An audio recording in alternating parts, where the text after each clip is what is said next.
En dan nog wat sportief nieuws, want ook onze Limburgse Rode Duivels die keren terug naar hun vertrouwde nest. En daar worden ze 1 voor 1 als helden onthaald.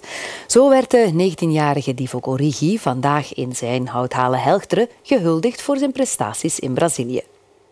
De burgemeester sprak je aan met u.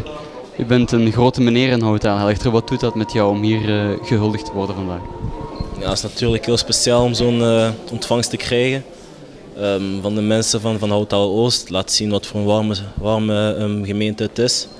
En ik ben trots dat ik er deel uit van mag en dat ik ook Houthalen heb kunnen vertegenwoordigen op het wereldbeker. Ik was al zo emotioneel en die had ik niet verwacht. En nu ben ik ook, dat is gewoon top.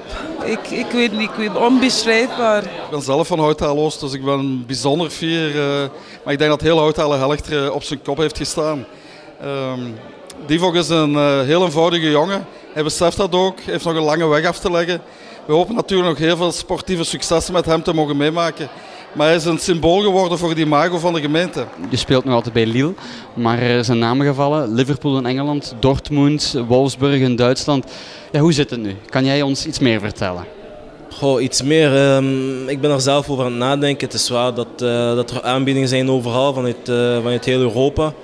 Nu, ik moet gewoon neerzetten en kijken waar ik het meeste zal kunnen groeien en als speler en als mens. En ik denk wel dat we binnen een week of 2 weken meer duidelijkheid erover zullen krijgen.